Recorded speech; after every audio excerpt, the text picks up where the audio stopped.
Hello and welcome to Motley Reads. My name is Dario.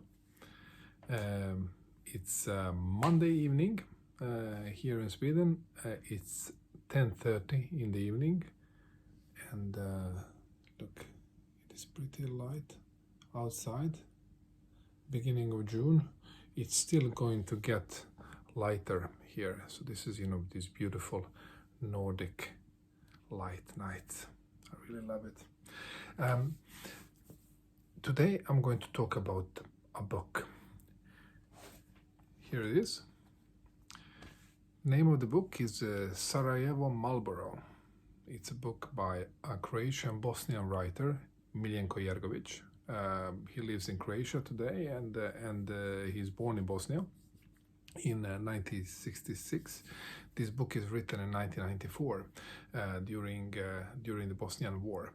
Miljenko Jergović is a very well-known novelist here in Europe. He's written several novels and several collections of short stories. This book is his debut book. I will read from the backside for you to get an idea about what is it all about. Then I will talk a little bit about it. A month into the war, Zlaja managed to persuade Elena to leave infernal Sarajevo and go to Zagreb.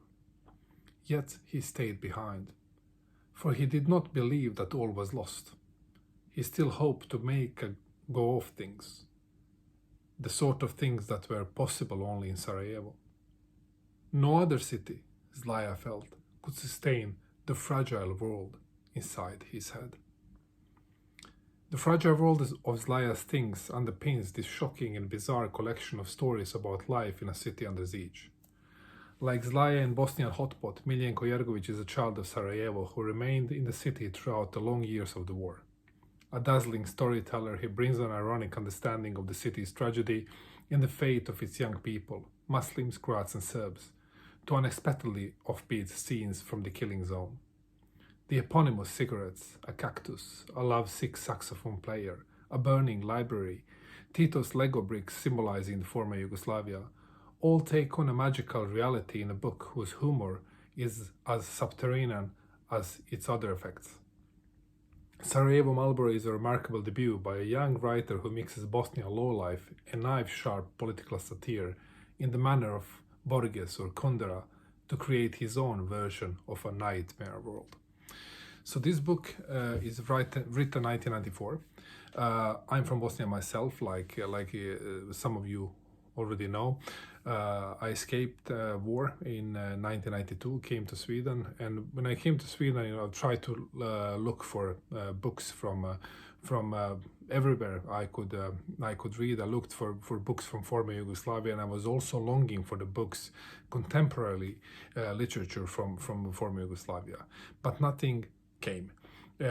It was a war, and everything was stopped when it comes to publishing. This book was published in 1994. I think that already in 1995 it appeared in a public library in the city of Uppsala, where I was living. I picked up this book, and this is a collection of short stories. I think it's 24 short stories. So the book is pretty thin, so short stories are really, really short. When I read this book, I immediately fell in love with it. What was really good about this book is that each of these short stories is a short story about the character, about the person from Sarajevo,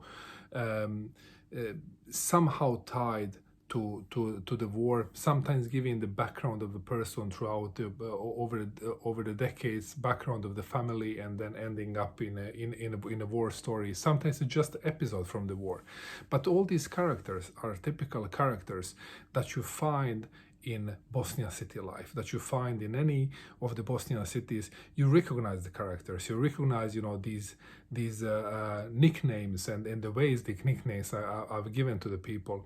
Stories might seem bizarre to people who never lived in a Bosnian city. For us who grew up there, it's just a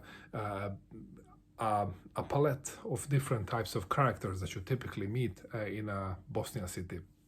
So when I read this book, I was both happy that something new came out on the Bosnian book market. I was also very, very happy that it was something of such a high quality as this book is. I was very happy that it was a story that is actually showing what is going on down there, and it was also sheer joy of recognition. So I read this book back in 1995. I liked it very much, and this translation came a couple of years later. I think it was 1997, translation by Stella Tomašević. I was worried how will translation turn out, because Miljenko Jergović language is very, very precise. Bosnian half slang language that he's using. So I was worried how will translation turn out, but translation was perfect. Really, getting the whole feeling, the whole meaning behind what is written there, she managed actually to transmit into English language. So I discovered this and I bought this book for my wife. My wife, she's a Swedish Finn, and she doesn't speak Serbo-Croatian. I gave her this book, and she loved the book. She's visited Bosnia several times with me, and she also really can recognize very, very much of Bosnia. She's constantly reading this book. This is one of her favorites. She's always returning back to it, just to get this feel of Bosnia. So I think that if you are curious about Bosnia, about Balkans, if you're curious about what happened during the war, but from the perspective of ordinary people, I think this is the right reading for you. The literary, very, very well executed. It is very informative book. I hope you like it.